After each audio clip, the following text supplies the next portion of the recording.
Então eu vim falar sobre aquilo que vós quiserdes falar. Mas o tema fala-nos daquilo que o Brasil não conhece e pode conhecer.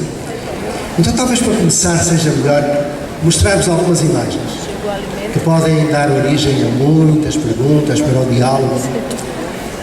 Pode ser? Oh, já sabia que sim. Vou mostrar-vos um bocadinho de um filme. São 4 minutinhos ou menos de um trailer, é assim que se diz, os anglo-saxónicos, de um filme que vai surgir no circuito comercial brasileiro no mês de dezembro deste ano. Faltam 3 meses. Um filme que vai perturbar imenso, espero bem, porque ele fala-nos de meia dúzia de escolas que deixaram de ser aquilo que eram para serem escolas humanizadas, escolas onde todos aprendem e todos são felizes. Então esse trailer faz parte de um filme chamado Quando Sinto Que Já Sei. O título vem de uma pergunta feita pelo realizador do filme. Quando uma criança passava, ele perguntou: aqui na escola não há avaliação? E a criança respondeu, a jovem, 12, 13 anos, respondeu: avaliação há, não há é prova, a prova não prova nada. Bom, o realizador ficou espantado e disse: mas então, como é que é a avaliação?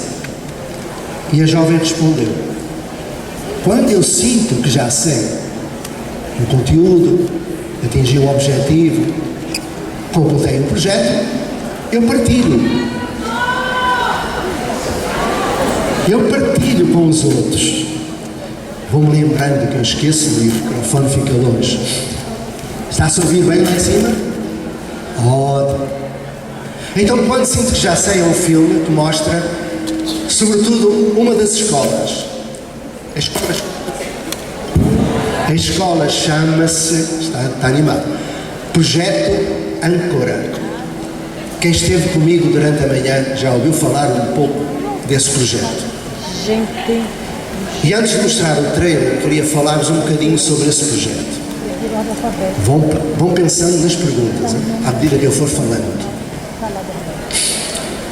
Durante 10 anos, eu acabava as minhas palestras e escutava o seguinte comentário: muito bonito, Escola da Ponte, crianças que são as melhores nas provas nacionais, que são os melhores no vestibular, crianças que falam bem, que aprendem tudo, são felizes. Mas isso é lá na Europa. No Brasil não é possível. Ó, professor Pacheco, isso é lá no primeiro mundo, no Brasil não é possível. Então, sexagenário, eu voltei à escola, ao chão da escola, onde eu estou 1 a 3 dias por semana. Essa escola chama-se Projeto Âncora, foi formada por jovens jogados fora de outras escolas. Eu sei que em Pernambuco isso não acontece, mas lá aconteceu. E lá é no Brasil. Crianças que não têm pai, não sabem quem é o pai, ou o pai foi assassinado. Crianças que viram a mãe ser assassinada, que foram estupradas, que estão no tráfico, na prostituição, são os nossos alunos. Crianças jogadas fora porque não aprendem, são os nossos alunos. E são alunos que pegam na prova Brasil e a fazem em 10 minutos e perguntam se não há mais. Chegaram-nos sem saber ler nem escrever. Eu sei que em Pernambuco não acontece, mas lá, crianças com 13, 14 anos, sem saber ler nem escrever. Hoje sabem ler e escrever? E com 7 ou 8 anos estão a trabalhar conteúdos no 8º e 9º ano. Pois é. Crianças jogadas fora, porque aprontavam, porque batiam nos professores. E na minha escola não há um caso de indisciplina. Crianças que estavam em escolas que tinham portão, guarda do portão, catraca, cartão magnético, cerca elétrica, alambrado. A minha escola não tem chave no portão, não tem guarda, não tem câmara, nem tem nada. Ninguém rouba.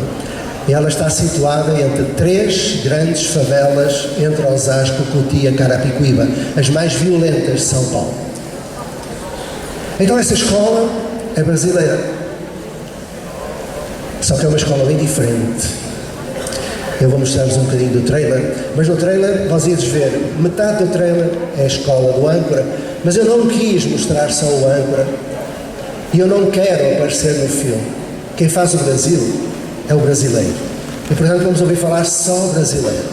Vamos ouvir o Tião Rocha, do Vale de Jequitinhonha, vamos ouvir falar do projeto de Eurípides Barçanufo em Sacramento, vamos ouvir falar do projeto Gente, do ginásio das novas tecnologias da Rocinha, vamos ouvir falar da Politeia, da Lumiar, da Amorim Lima, vamos ouvir falar do Nicolelis de Natal, vamos ouvir falar muita gente boa que, como vós, procura fazer o melhor pelas crianças do Brasil. Então peço ao Tiago, eu peço desculpa que eu estou com um resfriado tremendo e esta voz está a sair nasalada. Ao Tiago, se pode passar, estou a falar muito rápido? Não? É que eu tenho de pensar antes de falar. Bom, então, quando sinto que já sei, se faz favor, vamos ver um bocadinho do trailer. Espero que haja perguntas depois.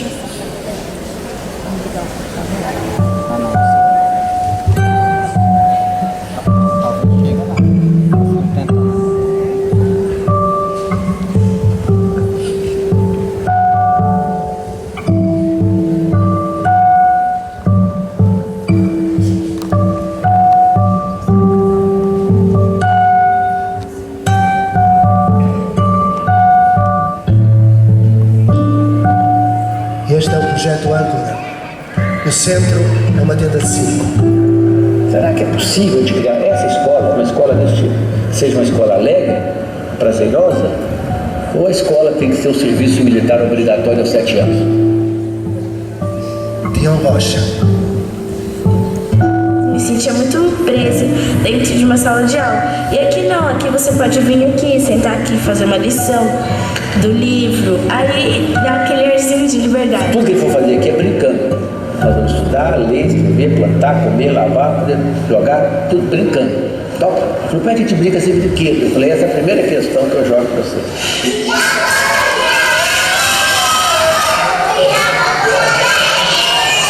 Vamos fazer uma aposta. No dia em que a gente não conseguir mais inventar os próprios brinquedos, eu começo a comprar. Claro, 100%. Eu refaço essa aposta há 27 anos. Agora vamos ver o Alessandro Piqueto. Mas algumas questões extremamente importantes foram deixadas de lado, não é? Da formação humana mesmo.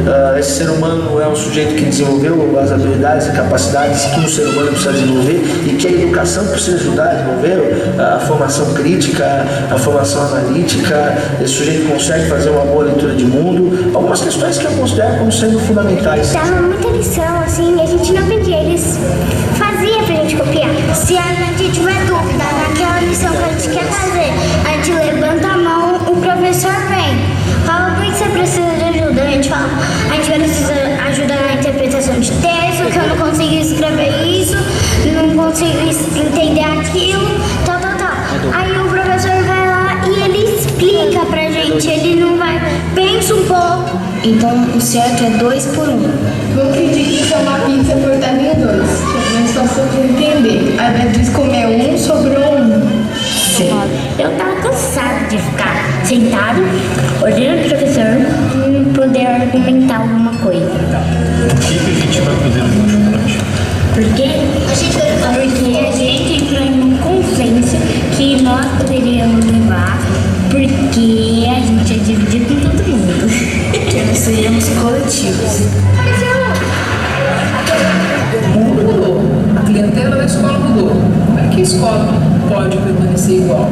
É uma escola que não funciona mais.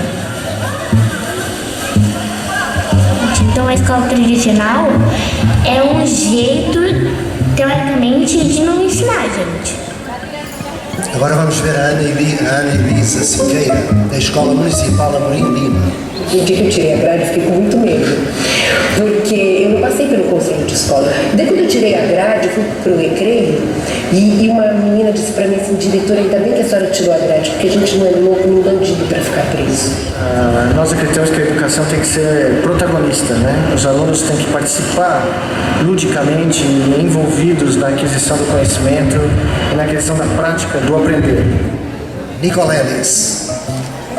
Como vem, o Brasil tem futuro, tem tudo o que precisa, não precisa de portugueses nem anglo-saxónicos. Tem uma escola, Projeto Âncora, e tem mais de 100 projetos que o acompanham.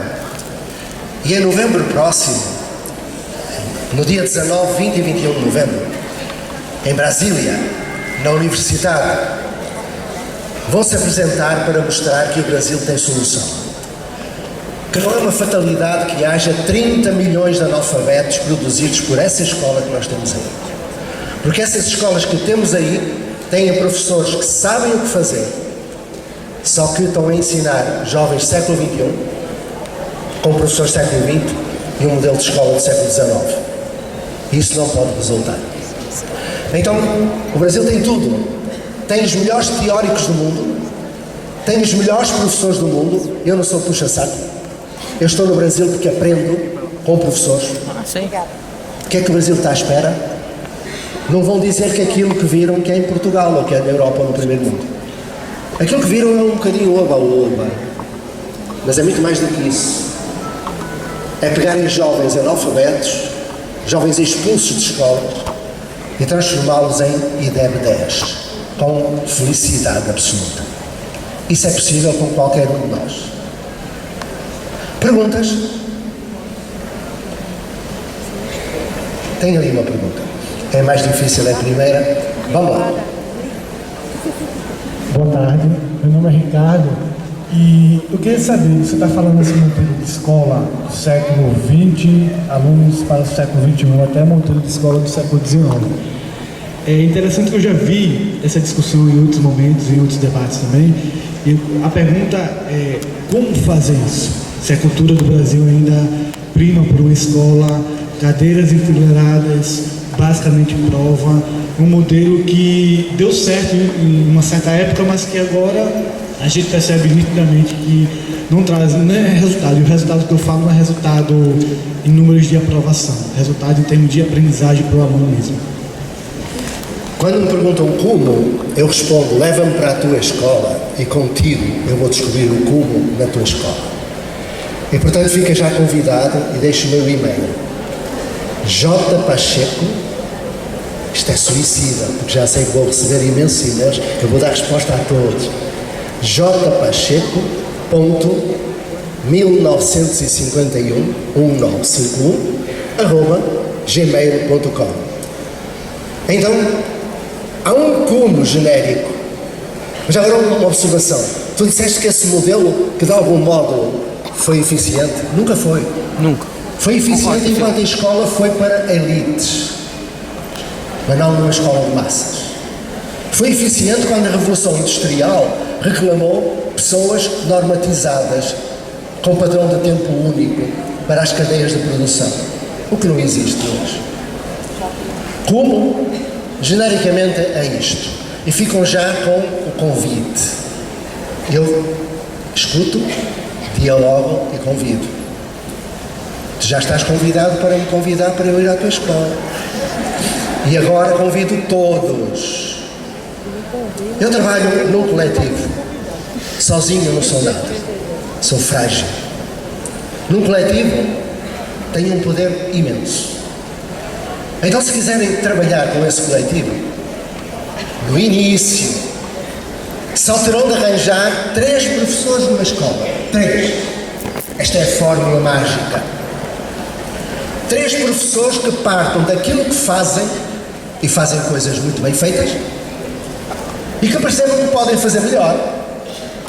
3 professores que façam perguntas a si mesmo. Todos os meus alunos aprendem tudo?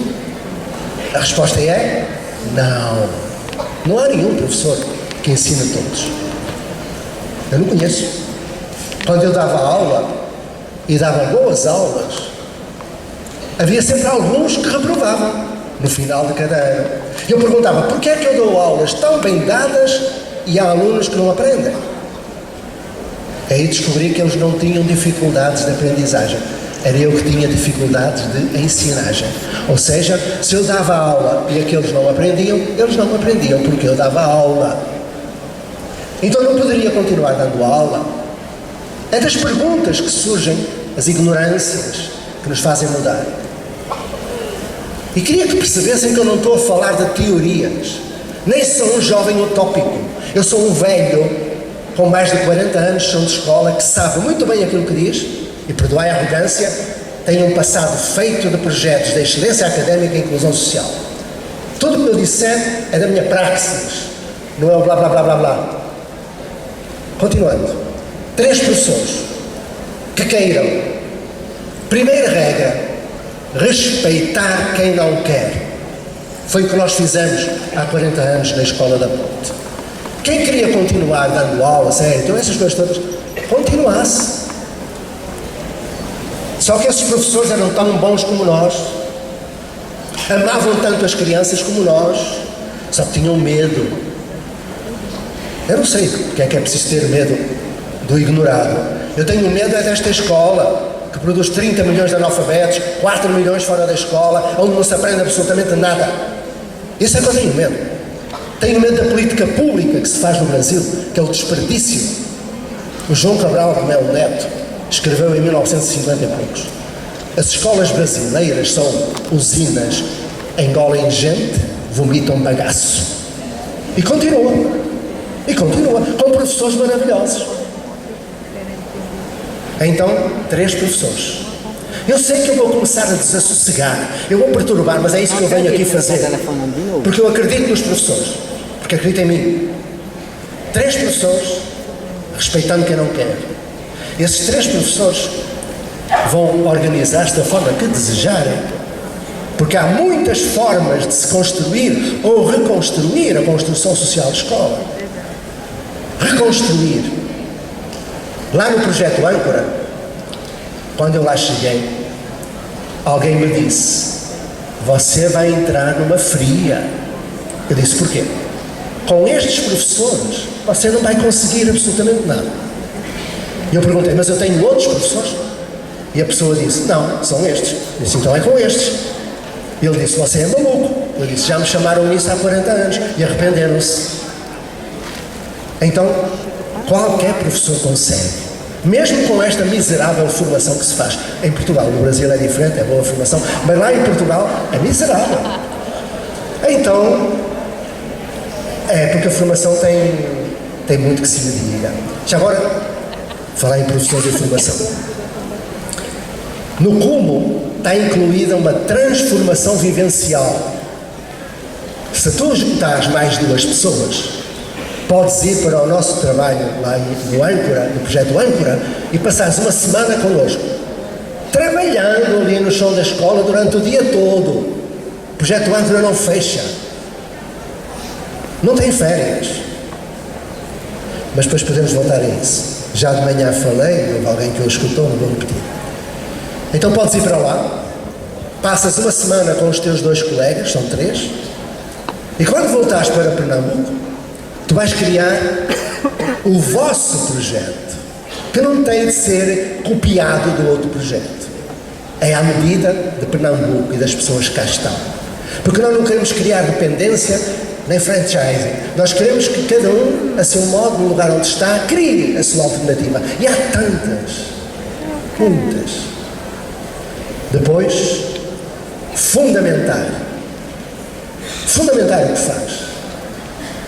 Quando eu descobri que dar aula é inútil e é prejudicial, o chão fugiu-me debaixo dos pés, porque eu só sabia dar aula. Só que depois eu não poderia continuar fazendo o mesmo. E com as outras 2 professoras, eu fui perguntando: por que é que há aula? Alguém sabe? Por que é que há aula? Não me venham dizer que está na Lei de Diretriz e Bases, porque não está nada.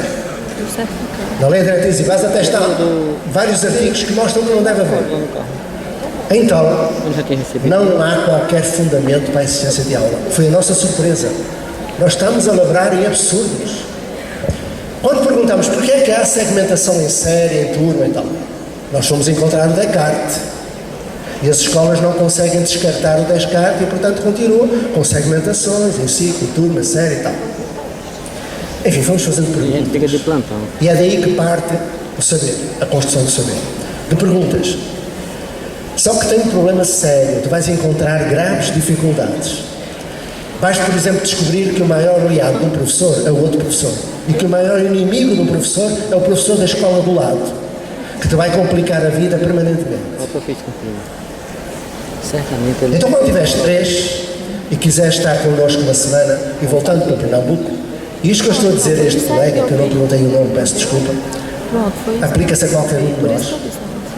E como eu disse de manhã, se algum de vós não fizer nada a partir deste encontro, eu vou amaldiçoar-vos até ao fim da vida, porque me fizeram perder tempo. Continuando. Se vós não fizerdes nada que melhore a vida das crianças e dos jovens, que Deus tenha piedade da vossa alma, que ides para o inferno. Continuando. 3, respeitar quem não quer, fundamentação. E o que é esta fundamentação? Formação. Mas a formação que não é aquela que temos por aí. Há 3 princípios básicos que devem ser respeitados. E quanto aos outros princípios, se tu quiseres, mandas-me um e-mail, eu mando-te o livro e tu lês. Tu sabes ler. Não me fazes aqui agora ser papagaio de falar o que está nos livros. Se eu escrevo, tu sabes ler, tu lês. Tá bom? Eu vou dizer o que não está nos livros. Primeiro princípio. A teoria não antecede a prática. É inútil colocar candidatos a professores dentro de uma faculdade e encher-lhes a cabeça de Piaget, Vallon, Pierron, L'Oréal, Bakhtin, bigodes, porque quando ele for para a vida real, o Piaget já lá não está. Passa de Piaget a Pinochet, não é como diria o outro. Então, a teoria não antecede a prática, é a prática que reclama a teoria. São as dificuldades que nós encontramos que precisamos de ir procurar no contexto teórico para fazer a praxis coerente. E a praxis coerente com valores, porque o teu projeto és tu e os teus valores. Escolas são pessoas, não são edifícios. Não é preciso edifício para nada. Escolas são pessoas. Pessoas são os seus valores. E os valores plasmados numa carta de princípios são PPP.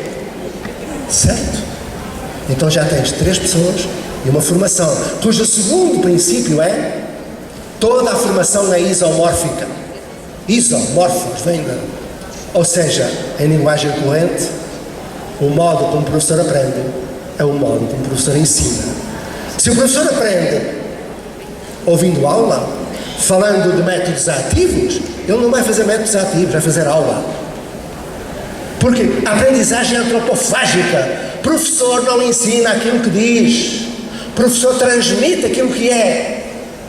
Então, formação, terceiro princípio. Toda a formação que conduz à reelaboração da cultura pessoal e profissional do professor é uma formação que tem o professor não como objeto de formação, mas sim como sujeito numa equipe de projeto. E aqui temos outro princípio que temos de respeitar. Então pronto, concluindo. 3 professores, transformação, reelaboração cultural, que é disso que se trata. Secretaria de Educação. Gente maravilhosa.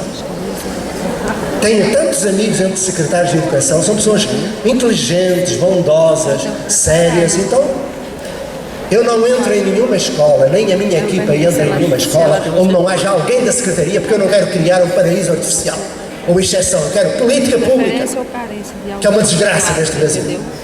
Então eu quero política pública. É uma desgraça, 56 bilhões de reais desperdiçados por ano no sistema educativo. Então temos que perceber o que é que se passa.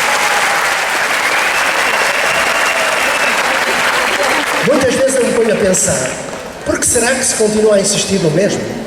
Só vejo 3 hipóteses.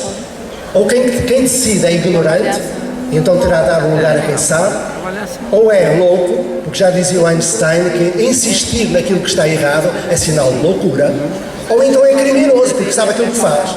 Então eu quero pensar naqueles que fazem bem. E posso dizer-te que há mais de 60 municípios que eu acompanho no Brasil. 1%. Se Pernambuco quiser oferecer mais alguns casos, vamos lá. Já tem o teu, certamente há muitos mais, que vão recomeçar. começar de novo e contar comigo, vai valer a pena até na amanhecida, tá bem. Bom, então, finalmente, temos professores, a direção de escola acompanha, lógico, porque aquilo que tu vais fazer não é mais do que isto: cumprir a lei de diretrizes e bases e fundamentar aquilo que tu fazes. Então nenhum diretor pode impedir. Segundo, a formação. Terceiro, poder público. Finalmente, universidade. Impossível avançar com uma prática que não tenha uma teoria por trás a fundamental. E onde é que está a teoria? Onde é que está sequestrado o Vygotsky e o pai? Estão na universidade, lá nas teses de doutoramento. Não chegam à escola, estão lá. É preciso que cheguem. Mas já agora, e para completar, podem estudar o Vygotsky, a Montessori e outros fósseis lá do norte, mas estudai os vossos, ou melhor, os nossos, porque metade minha é brasileira, outra metade também, como diria o Ferreira Goulart, cantado pelo Oswaldo Montenegro. Então, vamos pensar assim: quando tu estiveres no projeto com os teus colegas, respeitando quem não quer, trabalhando com a prefeitura, trabalhando com a universidade, na transformação, tu vais estudar, por exemplo, não o John Dewey, o Kilpatrick, o Osman, não é isso. Vais estudar Anísio Teixeira, por exemplo. Eu sei, Anísio é um pragmático, ainda muito influenciado por todo o movimento da escola nova, o positivismo, mas pronto, temos que o situar na época. Depois, podes estudar também Lourenço Filho, logo a par do Anísio. Ao invés de estudar Montessori, podes estudar Agostinho da Silva. Já perceberam que eu estou a dar-vos presentes? Quem é que conhece Agostinho da Silva? Pois, então, Agostinho da Silva. Ao invés de estudar Piaget, que nunca foi professor, foi biólogo, tu podes estudar Lauro de Oliveira Lima, o maior dos piagetianos da América Latina, o homem que escreveu um tratado de pedagogia chamado Escola Secundária Moderna, que deveria estar em todas as bibliotecas das faculdades de educação e nunca encontrei nenhuma. Só encontro os Piagets e os Vygotskys. Ok? Síndrome do vira-lata, do Nelson Rodrigues. Então, vais estudar o Lauro de Oliveira Lima, que foi o primeiro homem, também podia ser, por falar em homem, vou falar de mulheres. Podes estudar Nise da Silveira, a mulher que encantou Carl Jung. Podes estudar Helena Antipoff. Podes estudar Cecília Meireles, com as Crónicas da Educação, 5 volumes que estão atuais e foram escritas entre 1930 e 1947, no livro de Vargas. Podes estudar, continuando nas mulheres, Maria Nilde Mascalani, das escolas vocacionais de São Paulo, Americana e Batatais. Que coisa espetacular. Podes estudar muito mais. Podes estudar Fernando Azevedo, podes estudar o Darcy Ribeiro, podes estudar toda essa gente. E o Paulo Freire também. Aliás, o Paulo Freire tinha uma frase na Pedagogia da Esperança que diz: o educador brasileiro deverá deixar de nortear a sua reflexão pedagógica. Nortear, orientar, norte. As palavras produzem cultura, reproduzem cultura. Quando nós falamos de grade curricular, estamos a reproduzir uma cultura. Quando falamos de aluno invadido, quem se invade da prisão. Quando se fala de delegacia de ensino, é delegacia de polícia. Quando se fala de carga horária, carga é coisa de jegue. E nós estamos a continuar a usar os palavrões, não é?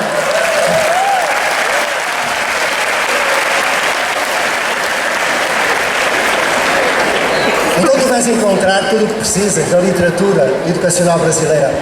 Eu nem me arrisco a falar dos vivos. E falei do Lauro, porque o Lauro faleceu em janeiro. Nós temos aqui dentro, não vou apontar, gente que eu não vou falar, mas poderia começar com o Pedro Dembro e por aí abaixo. Vós tendes os melhores teóricos da educação. Eu sei muito bem aquilo que eu digo. Passei por mais de 60 países por causa daquela praga da Escola da Ponte. Conheci as melhores práticas, os melhores teóricos, os melhores estão no Brasil. Então já perceberam porque é que eu fico cá. Eu aprendo. Estamos combinados. Temos projeto. Lembra-te o que eu disse. Se não fizeres, que Deus tenha piedade da tua alma. Então, vamos à outra pergunta. Vamos lá. Coragem. Toda a gente quer falar, mas um de cada vez. Pronto, temos aqui um eu. Está com uma cara de quem vai fazer uma pergunta daquelas que eu levo para a tarefa de casa. Mas pronto, vamos lá. Professor, boa tarde a todos. É uma pergunta que me angustia e pode parecer óbvio, mas já que o senhor dá essa liberdade para que a gente participe junto contigo, em alguns casos no Brasil, em Pernambuco especificamente, já que sou daqui, comumente ha havido uma espécie de troca onde o professor que é valorizado é aquele que preenche papéis e esvazia alunos. Ou seja, o professor bom é aquele que cumpre o burocrático e descaracteriza a sua característica maior, que é formar o cidadão. Como foi isso na Escola da Ponte? O senhor tem a dizer sobre? Só isso. Eu vou-te responder para ser mais rápido, senão na segunda resposta já estão nas 2h20, daqui a pouco te acabou. Vou responder com uma pergunta, com um pequeno episódio. Mas antes vou dizer, realmente o professor não é burocrata, o professor é um pedagogo. E, portanto, tem que trabalhar com criança, não tem que trabalhar com papel. Eu não faço um papel, nenhum, não faço, eu nem quero saber. Eu quero saber de crianças, de gente, de pessoas, mais nada. E quem pensar o contrário, desiluda-se.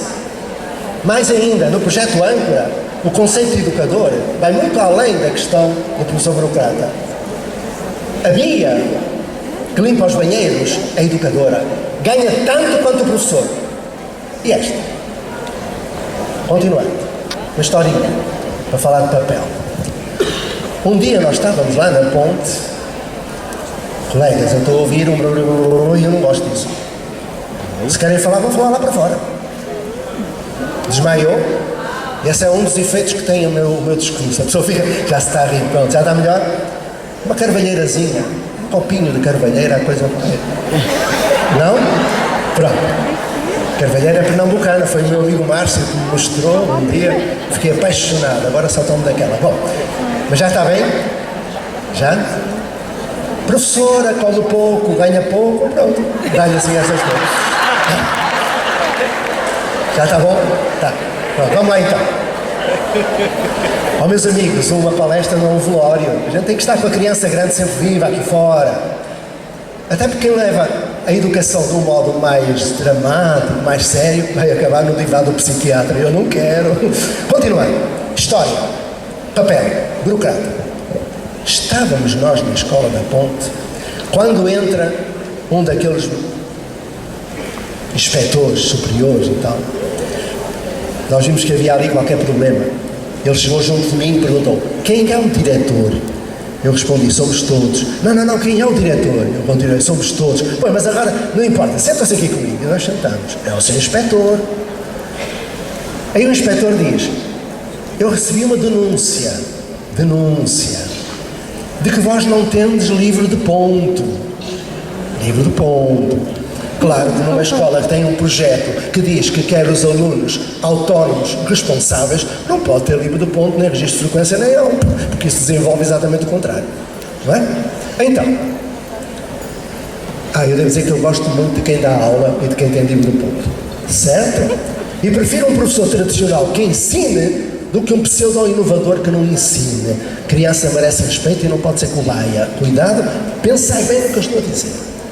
Para acabar a história, o homem diz: eu quero o livro de ponto, está na lei, estava, e então eu volto daqui por 2 meses e quero ver o livro. Ok, não se discute. O homem lá foi. Aí reunimos a malta toda, que era a comunidade, os pais, os tios, não? E os pais disseram: bom, vamos arranjar resolver isso e tal. E resolvemos. Abrimos um livro. Tem este livro tantas páginas numeradas, rubricadas e serve para registro da frequência dos professores, aquelas coisas. E montamos a estratégia. Dia 1 de novembro, abri a primeira página, José Francisco de Almeida Pacheco. Havia 8 entradas naquela página. Era um livro imenso, uma capa forte. Eu pus em prática a estratégia. Perguntei à faxineira, à Fadinha: Fadinha, qual é a cor que representa o seu estado de espírito neste momento? E ela: professor, estou tão feliz, talvez um cor de rosa. E eu peguei num lápis cor de rosa e escrevi José Pacheco. No meio da manhã, perguntei: e agora, Fadinha? Agora estou brava. Põe aí um vermelho. Eu a vermelho, José Pacheco. Quando acabou o intervalo, com um chazinho, uma cachaçinha e tal, eu perguntei: e agora? Agora estou mais tranquila, pode ser um amarelo. Eu peguei no lápis amarelo e pus José Pacheco. Isso foi. Quando chegou ao fim do mês, cada página do livro do ponto parecia pinturas de Van Gogh. A gente olhava de longe, aqueles amarelos, cor-de-rosa, azul, aquela coisa linda. Sem assim aquele campo de flores, era lindo. A gente virava a folha e veio o inspetor. O homem entrou, nós tratamos bem os inspectores. Eles não entendem nada de pedagogia, entram na pedagogia, a gente fala devagarinho, como quem fala bom português, para ele entender. E ele vai. Então, nós demos um chazinho, o homem pegou no chá, na chávena, e abriu o livro. Quando ele abre o livro, ele se fosse o inspetor, ele não falava, o homem ficou. Dizia, mas o que foi? E ele aos gritos, não pode, onde é que já se viu o amarelo, vermelho, cor-de-rosa?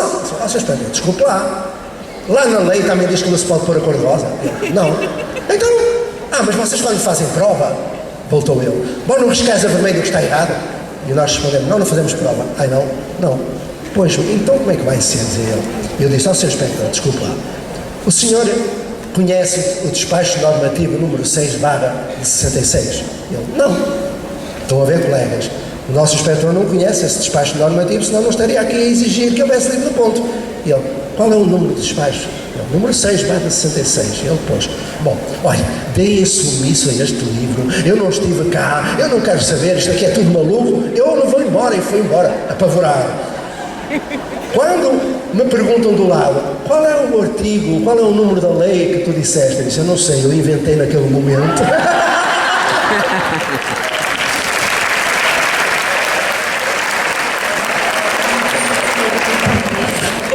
Olha, meus amigos, lá na ponte, como na escola, no projeto Âncora, que podem visitar se quiserem, nós temos a componente burocrática, mas não são os professores que a fazem. O professor é formado para aprender e ensinar, não para fazer papel. E, portanto, eu não faço. Fui diretor. Professor José Pacheco, dos projetos que acompanha, quais são na região Nordeste? Ai. Eu posso falar, mas não devo. Porque não perguntei se querem que divulgue. Eu posso divulgar alguns que já disseram que eu poderia divulgar. Posso dizer só os lugares que eu acompanho com o projeto. Acompanho projetos em Rio Grande do Norte, Fortaleza, Amazónia já é Norte, Sertão do Cariri, por aí vai, Piauí, onde eu estava há 3 dias atrás, Bahia, e no Nordeste creio que é tudo. Pernambuco, ainda não, mas agora quando sairmos daqui vão ser milhares, não é? Estou à espera, tenho meu e-mail, então eu não vou responder, peço desculpa, mas posso fazer o seguinte, se esta pessoa me mandar um e-mail, eu pergunto à minha amiga lá do Rio Grande do Norte e outros se eu posso divulgar, tá bom? Porque muitas vezes divulgar um projeto, quando ele está ainda numa fase muito instituinte, pode acabar com o projeto. Eu tenho muito medo.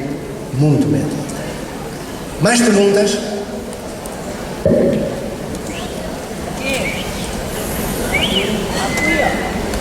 Está ali. Estou à espera. Onde é que está o microfone? Está ali. Não está. Microfone. Já veio. Muito obrigado.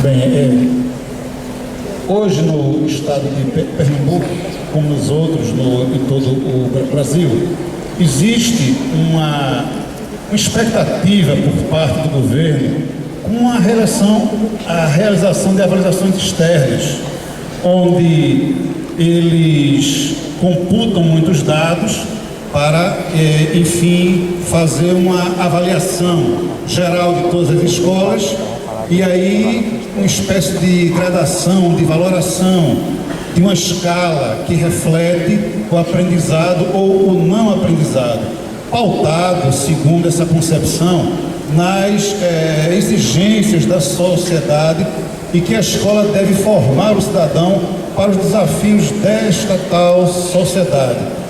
E aí, nesse projeto de escola diferenciada, de que forma ele atenderia ou não atenderia essa situação? Ou seja, se essas escolas piloto, um modelo experimental, elas também têm condição a atender essas demandas de avaliações externas, de valoração, como IDEB e outras coisas mais? Eu não diria que a escola da ponta é experimental. a não ser que considerem experimental um projeto com 40 anos, não é? E posso dizer-vos que a Escola da Ponte é a melhor escola do meu país. E a última avaliação externa, feita pelo Ministério da Educação, mostra que os nossos alunos continuam, quer na dimensão cognitiva, quer em todas as outras, a serem os melhores. E isso me deixa muito triste, porque eu quero que todos sejam os melhores, porque eu não quero comparar os nossos alunos com outras pessoas. Mas se existe uma avaliação externa, nós respeitamos. Aliás, a Escola da Ponte, não sei se sabes, é uma escola autónoma, tem autonomia financeira, administrativa e pedagógica, fez um contrato com o Ministério da Educação e o Ministério faz a avaliação externa todos os anos. E todos os anos nos diz que podemos continuar, porque é a melhor escola do meu país. Muito melhor que as particulares.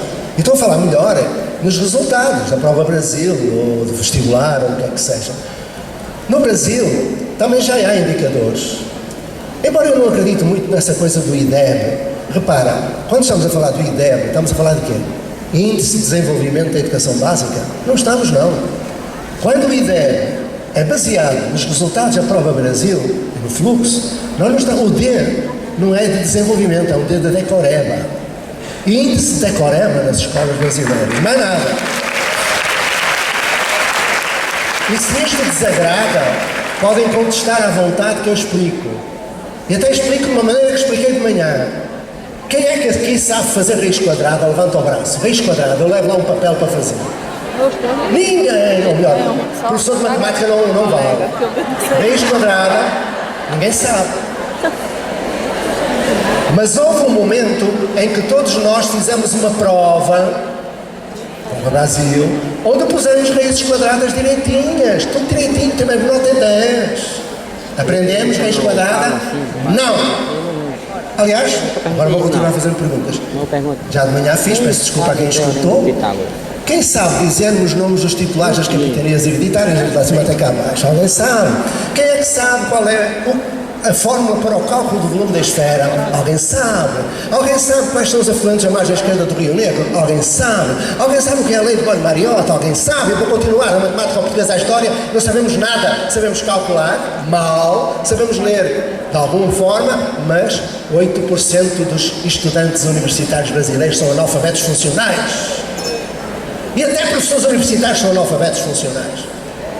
Aqui há dias diz-me um velhinho, ele tinha razão. Ele levantou-se possesso. Eu não concordo consigo. Porque eu irrito as pessoas. Aliás, já irritei toda a gente e gosto de irritar. Então, o velho ficou possesso. Eu disse ao meu amigo, se não concorda, ótimo. Ainda bem que não concorda. Quando alguém não concorda comigo, eu tenho a oportunidade de aprender com quem pensa diferente. Diga lá que não concorda. Eu não concordo com essa coisa de ter crianças de 5 anos com jovens de 20 anos juntos a fazer projetos. E diz logo uma professora também ao lado. Era numa universidade. Gente maravilhosa, mas toda formatadinha no modelo tradicional. E diz ela, também não concordo. Não concordo por crianças de 5 anos com jovens de 20. Porquê é que a senhora não concorda? O jovem de 20 regride. E eu perguntei, a senhora tem filhos? Tenho. Quantos anos tem o seu filho? Tenho um de 7 anos.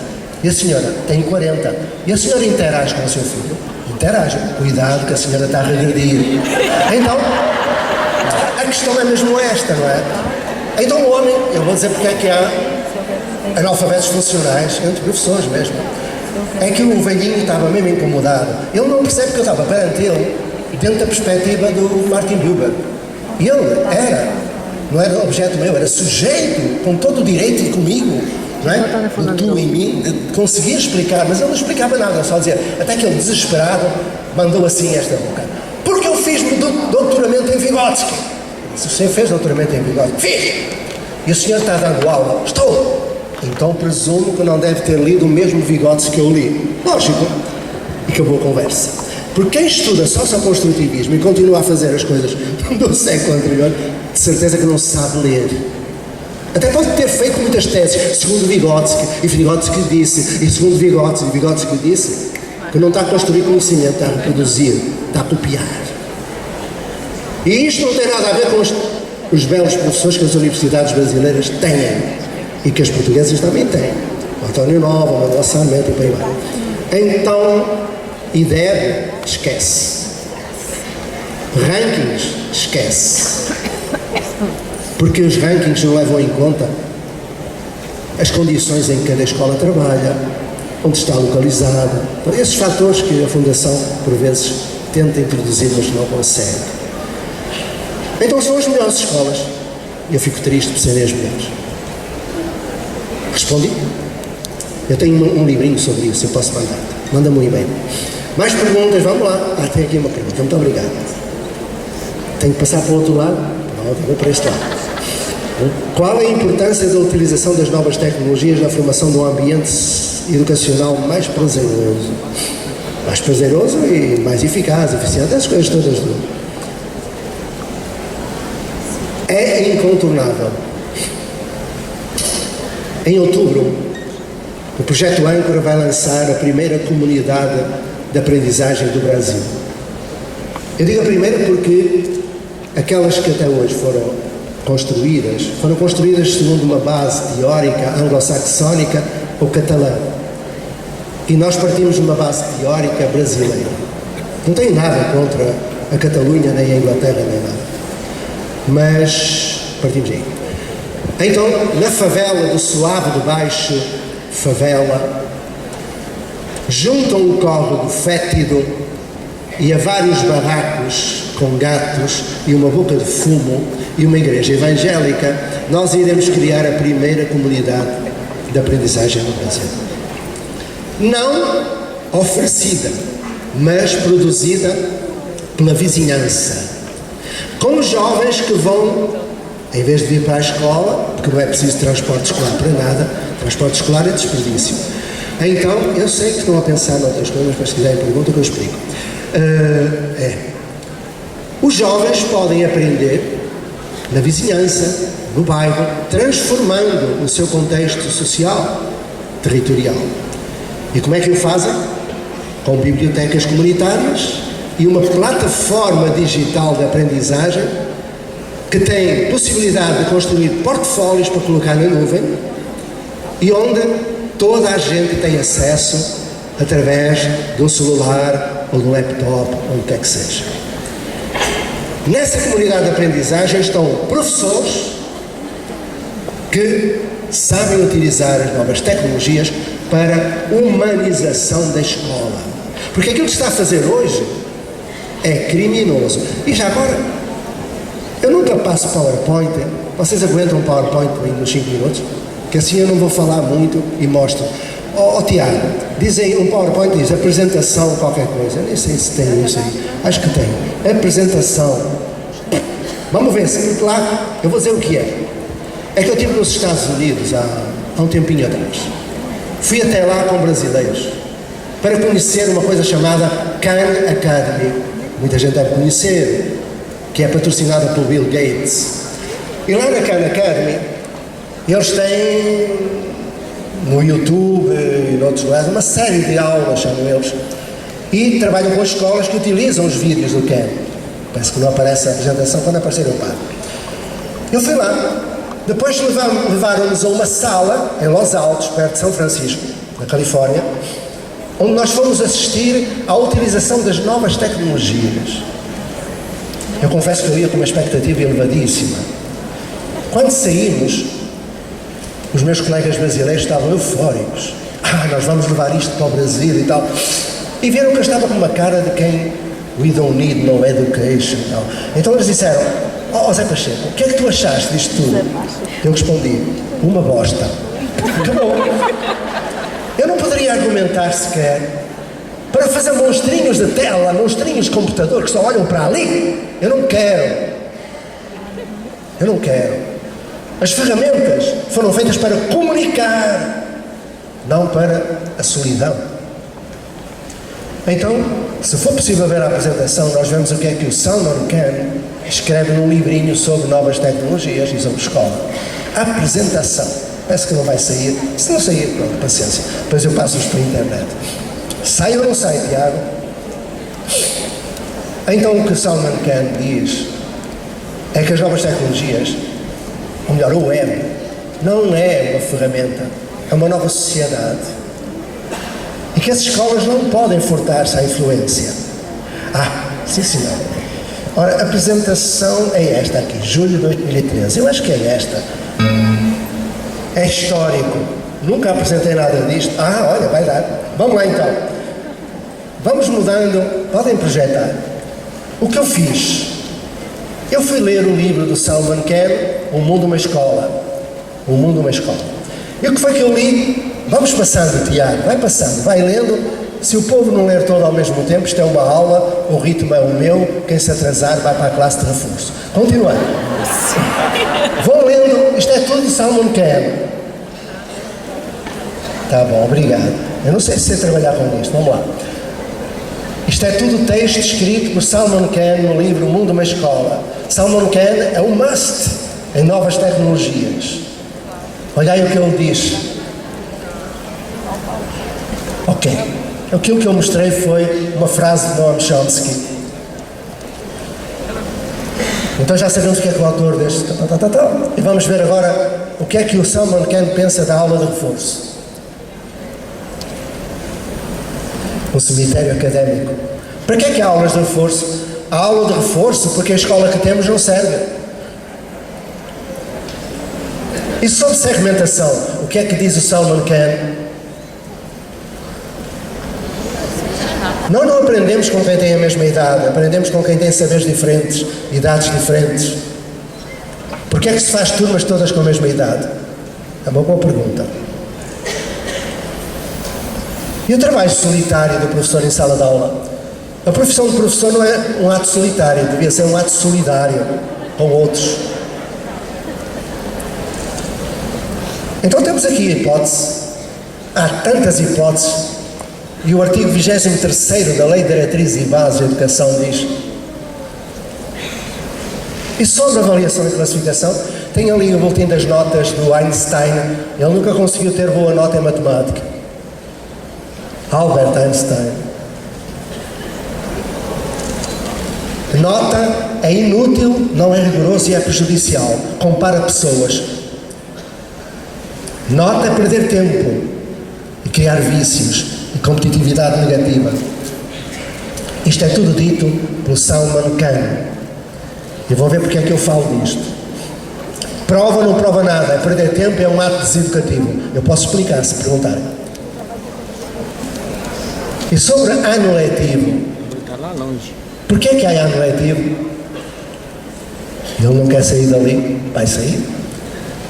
Porquê é que a escola faz férias? A igreja faz férias? O hospital faz férias? A inteligência para de funcionar em dezembro para voltar a funcionar em fevereiro, depois do carnaval? Claro, com as novas tecnologias, o facto da escola fechar não impede que a criança aprenda. Aliás, quando a escola está aberta, ele não aprende, não é? Mas pronto. Continuando. A internet não fecha. Ela está lá, é democrática. E não precisa de prédio. E sobre o modelo de escola tradicional, o que é que Salman Khan diz? Quem não entendeu, levanta a mão. O que é que você não entendeu? Nada, desde março até agora. O Manelinha é implacável. Implacável. Claro, a polícia militar queria cidadãos padronizados, não é? É ensinar a aprender. E as novas tecnologias podem fazer isso melhor que nada. Mas é preciso a mediação do professor. Não basta pôr o jovem perante a informação. É preciso fazer mediação pedagógica, construir guiões de pesquisa, ensinar a pesquisar, a analisar, a comparar informação, tudo isso faz parte. Agora reparem no que é que estes alunos, com cada um com o seu laptop, estão a fazer. Um está no Facebook, outro está a ver as fotografias do irmão, ninguém está a prestar nada de atenção lá embaixo. E agora vamos às contradições e incoerências.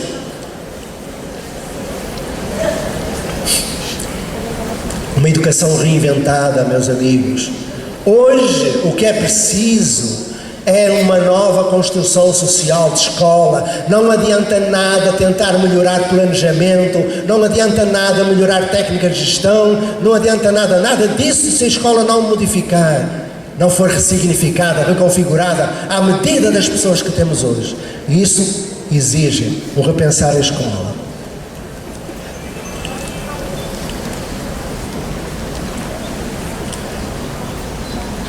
Sabiam disto?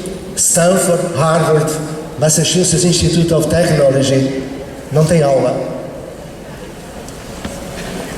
Mas nos jornais brasileiros temos, o projeto usa aulas do CAN. Não são aulas. São ferramentas, são dispositivos. O que acontece é o contrário do que o Salman Khan diz.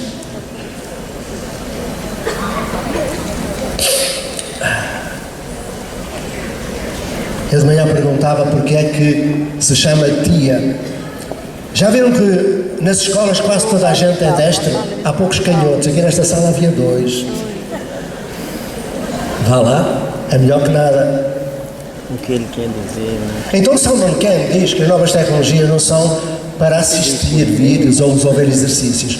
Mas quando se faz a adaptação para o Brasil, o que é que acontece? Metade da carga horária assistindo ou fazendo exercícios. Exatamente o contrário. Salman Khan foi recebido pela Dilma e pelo Mercadante. Agora imaginemos o que vai acontecer. Esta é uma escola que eu visitei na Colômbia. É considerada a escola must nas novas tecnologias. O que acontece? O jovem chega, pousa a sua mala, põe-se em frente a um computador. Há um professor na sala com um computador mãe, que é o Big Brother is watching you, e ele está sozinho durante 4 horas, aquilo que poderia fazer em casa, a fazer na escola. É isto? As novas tecnologias? Acho que não. E esta coisa não está funcionando. Vai-te embora. Então, Gabriel Comperré. Mas eu poderia citar um brasileiro chamado Caetano de Campos, que mais ou menos na mesma altura escreveu um relatório para o Império em que dizia quase a mesma coisa.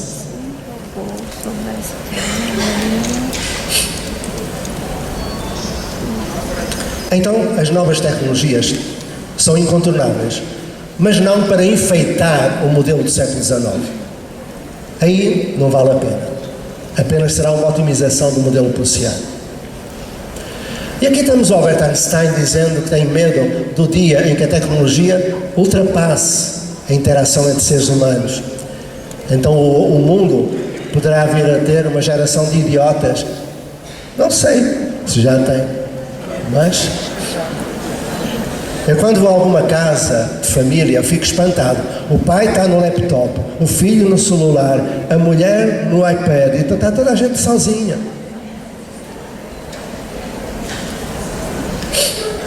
O Fernando Azevedo era esperto.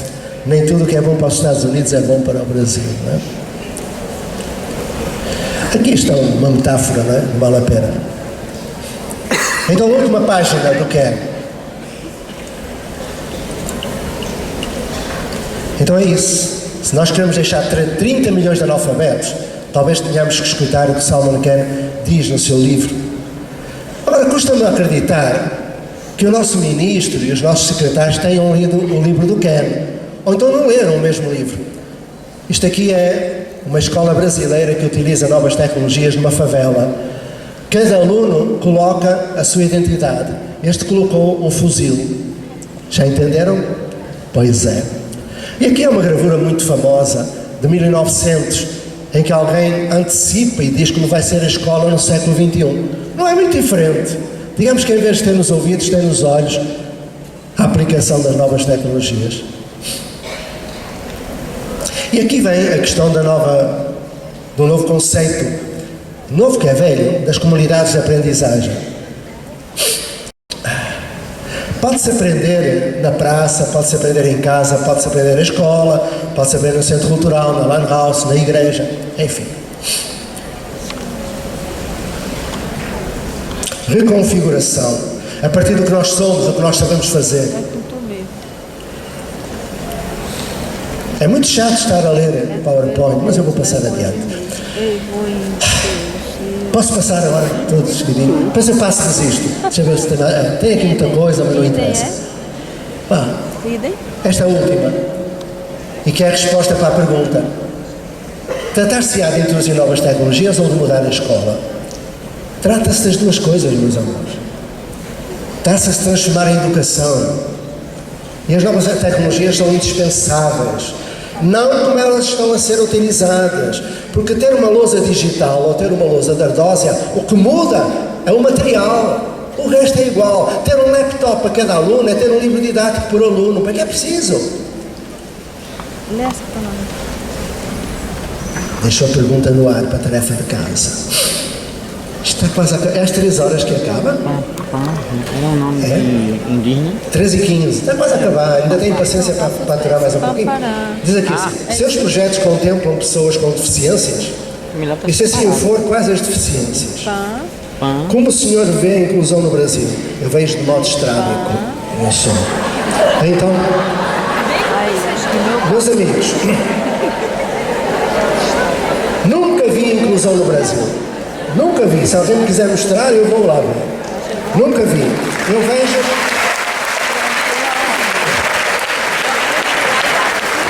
E quanto às deficiências, deficientes são os contextos e as mentalidades. E nós descobrimos isso muito cedo lá na ponte. Nós entramos no oba-oba da integração. Naquela época falava-se integração dos deficientes. E quando nós recebemos o primeiro, ele era um surdo. Eu comecei a tentar ensinar o conceito de passado, presente e futuro. Não consegui.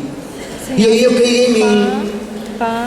O deficiente, se algum existe, não é ele, sou eu que não sei Libras. Então nós fizemos aquilo que qualquer escola tem de fazer.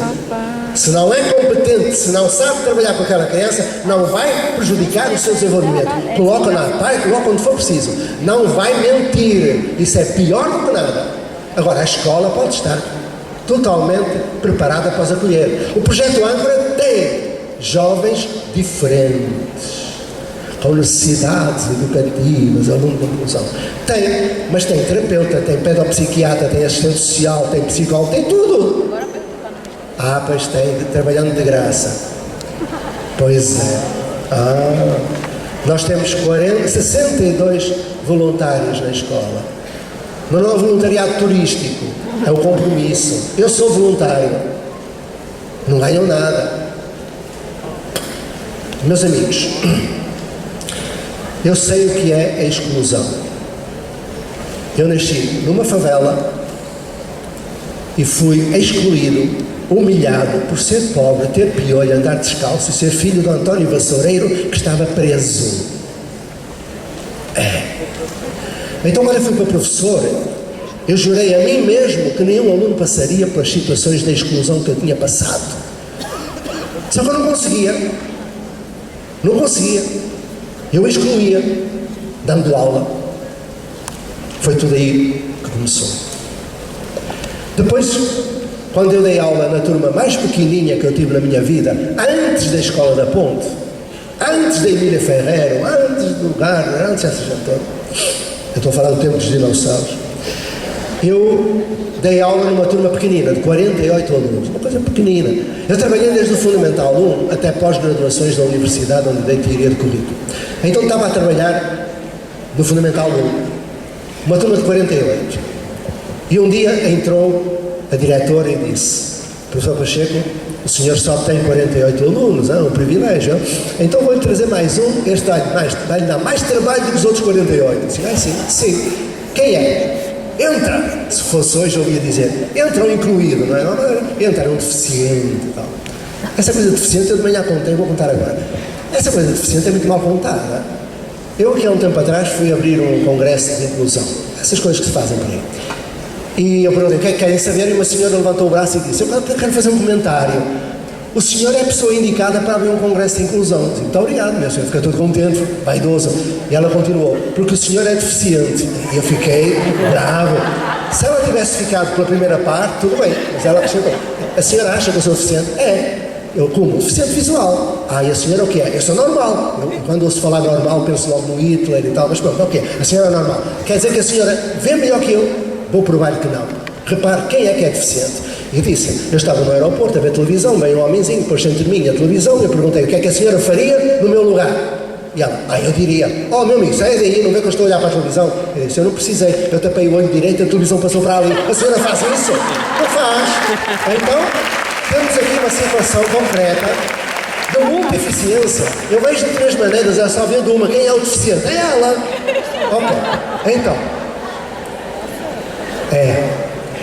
Então, o jovem entrou 13 anos, 1,70 m e tal, coitadinho, olhar para o chão lá fora. Eu peguei no processo e dizia, é o Teixeira, é autista e é perigoso. Perigoso eu sabia o que era, Teixeira era o nome, autista não sabia o que era, fui ao dicionário, fiquei a saber o mesmo, não explicava nada. Aí o que é que eu faço? Vou para o quadro negro, divido em 4 partes e ponho tarefa para cada uma das séries e vou direto para o fundo da sala onde estava o autista, que nunca foi autista, mas depois podem ler o final, se eu mando-os para a internet a história de Teixeira, o que eu estou a dizer não está escrito. Então, eu fui, cheguei junto dele, e ele começa no movimento pendular. Eu lembrei-me, ele é perigoso, hein? Recuei um passo, fiquei a olhar a criatura e os outros a fazer a tarefa. Aí ele parou, eu dei um passo e ele começa outra vez e eu, já dei que ele vai ali, vai para lá, vem para cá, e eu disse, não. Eu vim para a secretária, eu nessa época tinha secretária, o professor, estava no estrado, era uma coisa muito como deve ser. Então sentei-me a pensar, o que é que se passa comigo? E bem, de repente, eu não tinha 48. Ou melhor, eu não tinha um autista na sala, tinha 48, 49 ou 50, que eu também era. Estávamos todos sozinhos, a olhar para a frente. Então aí eu peguei em mim. O que é que eu estou aqui a fazer? Percebe? Que as coisas não surgem por acaso. Então, meus amigos, inclusão é uma palavra criada em Salamanca, que até hoje só serviu para enfeitar teses de doutoramento. Mas se quiserem ver um bocadinho de inclusão, podem ler um livrinho que eu escrevi. Porque em 1994, quando o Porter e o Melançon foram a Salamanca, Salamanca fica a 200 km da Escola da Ponte. Já perceberam o que aconteceu?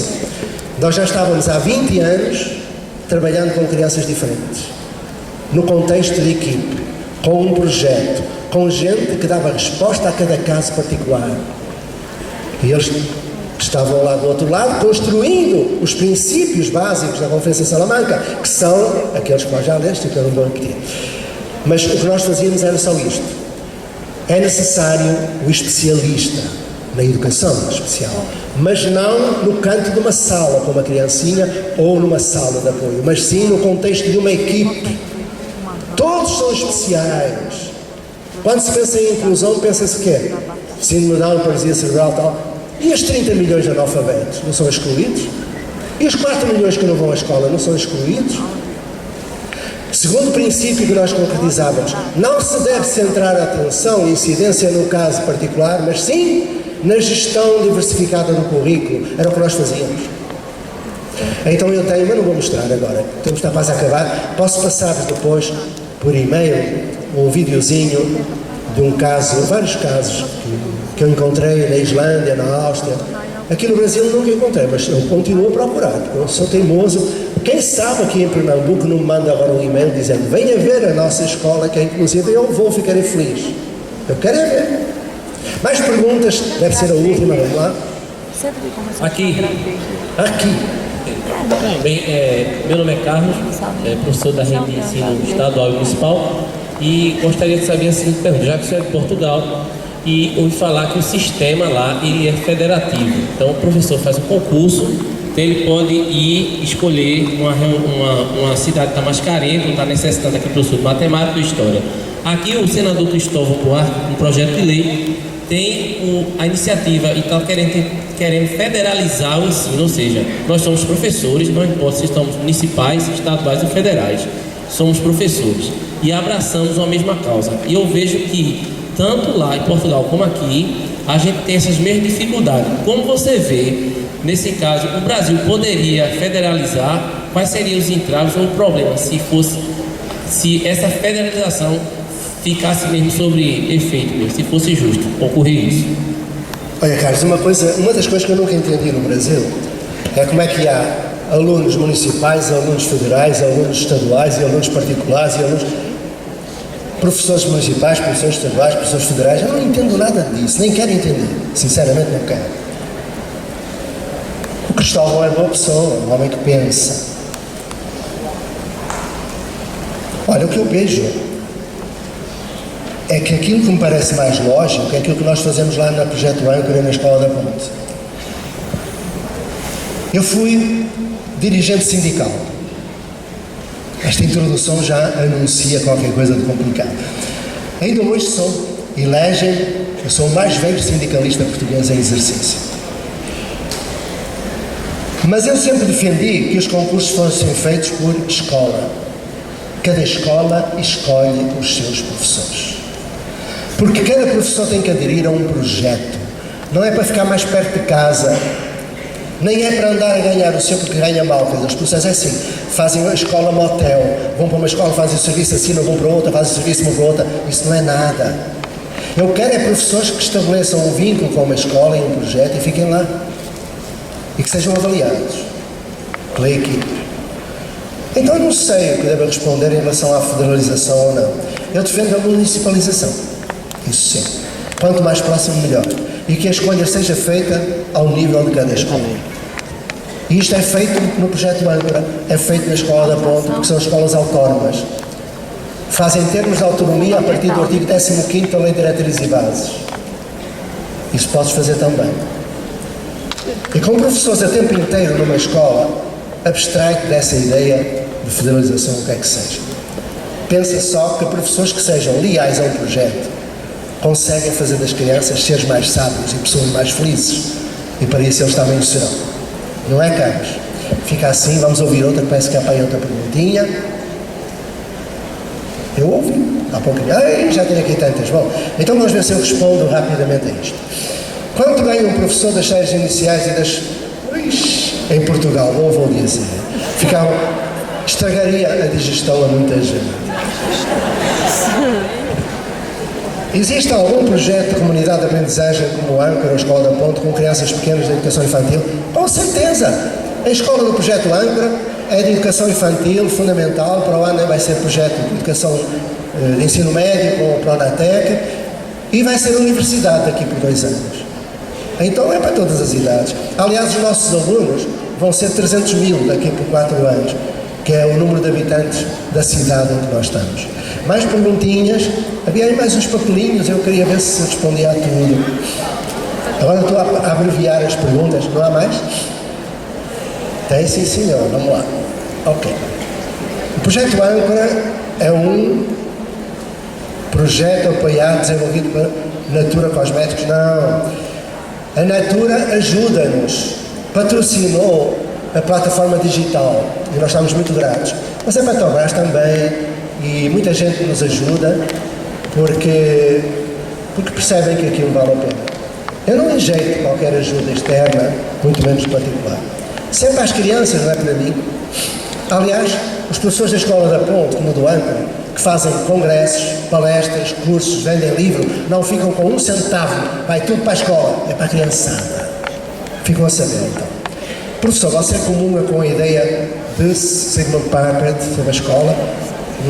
Cara, então não sou pedagógico. Não, eu não diferencio inovação pedagógica com inovação tecnológica, elas acompanham-se. E agora tem aqui mais, estão a ver que agora estou a responder telegraficamente.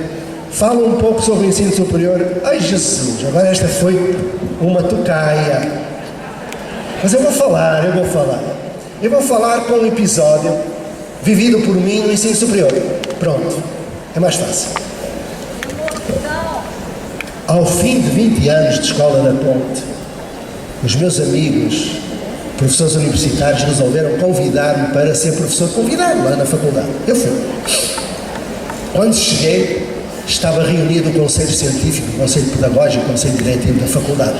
Uns velhinhos muito simpáticos, já umas múmias muito antigas, sentadinhos à volta de uma mesa muito grande.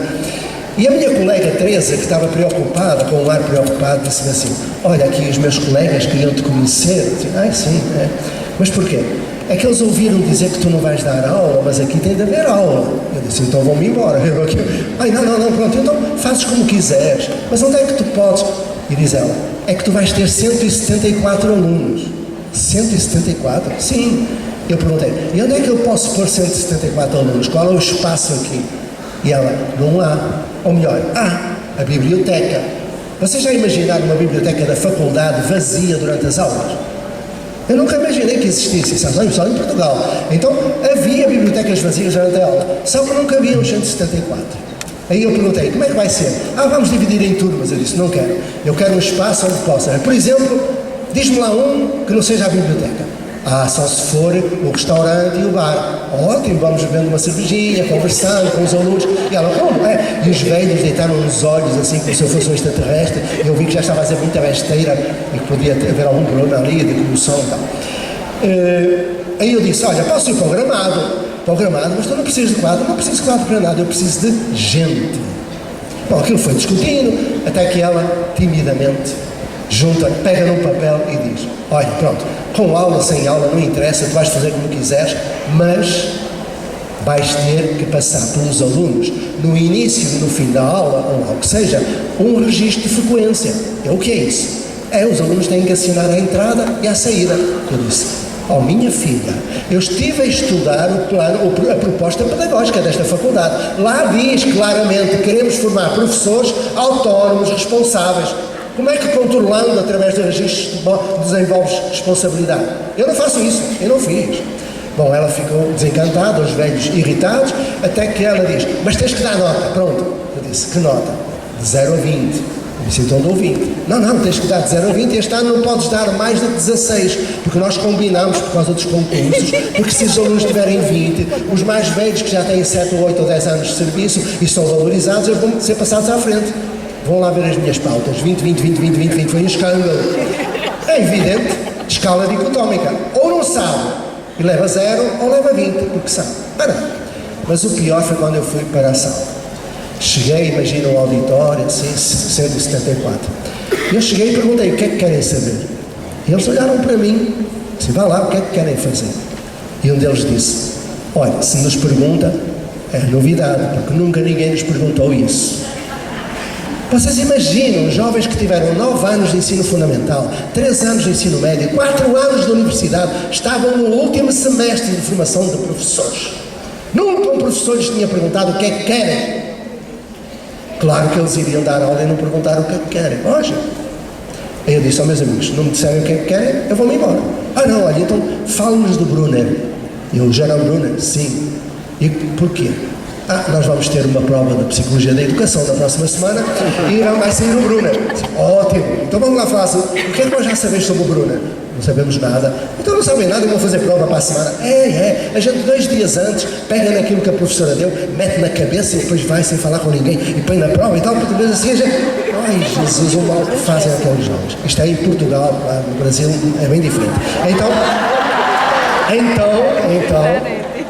eu estava abismado, mas o pior veio depois. Aliás, eu tinha descoberto coisas incríveis logo à entrada, porque quando entrei na faculdade, eu fui fazer a radiografia da faculdade.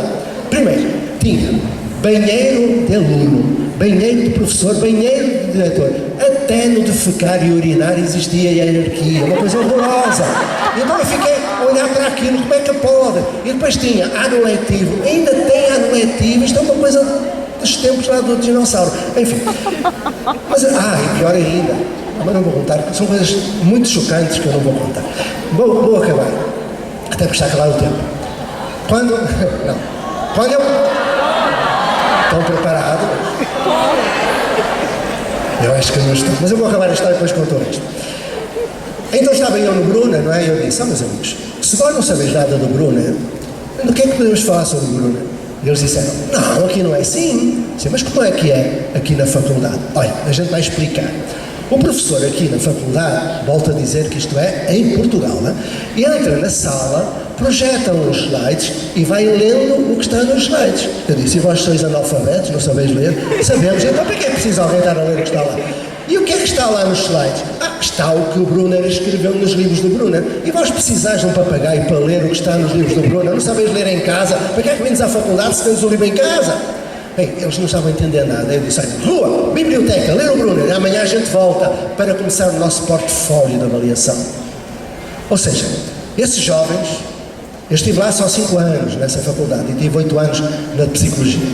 Mas nessa universidade, eu fui encontrando professores universitários de primeira água, como aqueles que vós tendes, gente maravilhosa, que sabia perfeitamente que tinha de modificar a sua prática, mas os burocratas não permitiam. E quando eu entro lá, eu era o pitbull, eu ia protegê-los, não é? Porque no fundo eles eram pessoas de carreira universitária. Quando eu saí, eles foram muito prejudicados, porque infelizmente, aquilo que imaginam.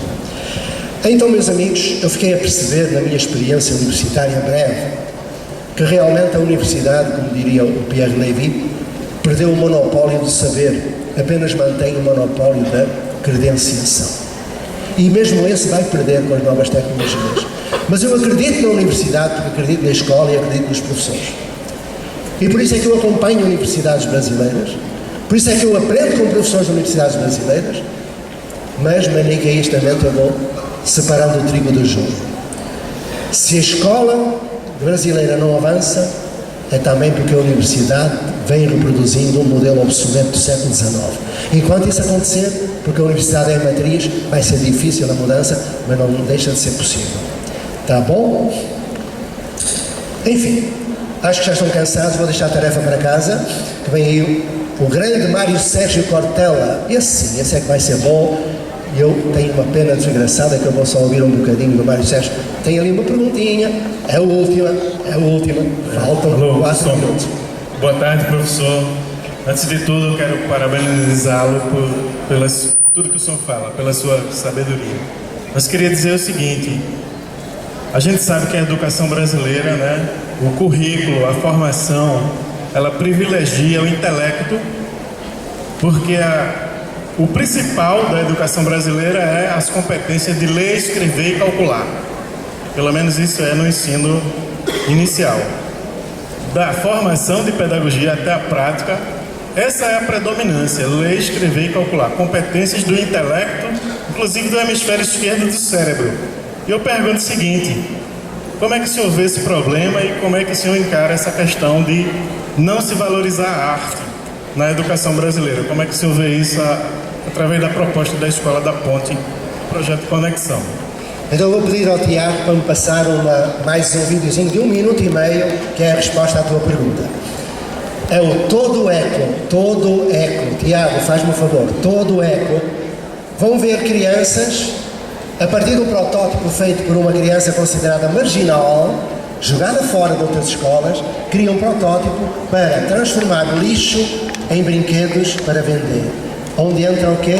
Tudo juntinho, matemática, pintura, desenho, a arte no centro. Para além de que o projeto Âncora, o centro é uma tenda de circo. Basta dizer isso. E temos à volta ateliês de mosaico, eutonia, meditação, maracatu, permacultura, pintura, música em geral, tudo mais. Está aí todo o eco, por favor. Vamos lá ver então um bocadinho de como há crianças que são jogadas fora e fazem a integração curricular em torno de projetos criados por ele. Cá vai. Com um bocadinho de som seria bom. Não tem som? Sem som. Ora, cá está a criança construindo um protótipo. Ele vai comunicar aos seus colegas, para quem quiser acompanhá-lo. Vai pegar na memória descritiva, língua portuguesa, reunir os objetos necessários, tudo jogado fora, CD-ROM, garrafa PET, pega no protótipo para toda a gente ver e começa. Redições, corte, colaboração, trabalho de equipe.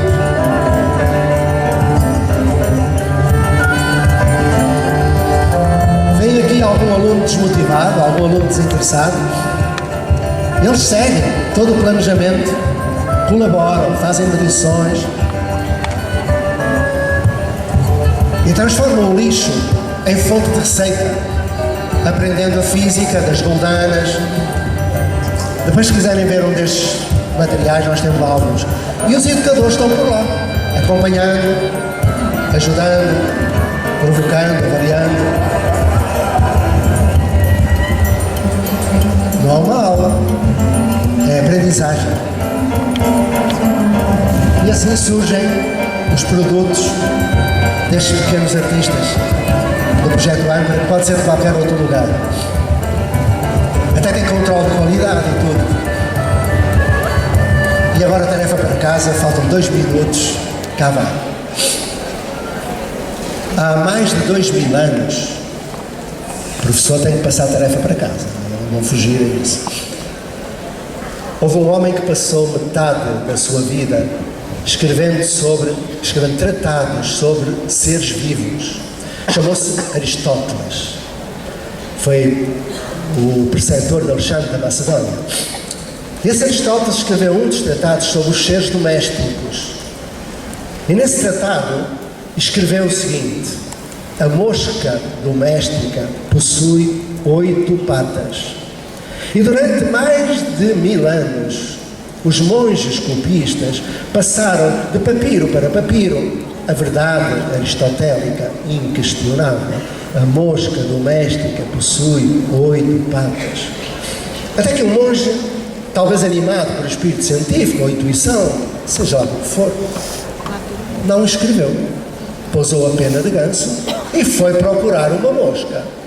Apanhou a mosca, contou as patas e presumiu: esta possivelmente está amputada. E foi procurar outra e outra, até que ao fim de meia dúzia de moscas, ele pegou na pena e escreveu: a mosca doméstica possui 6 patas.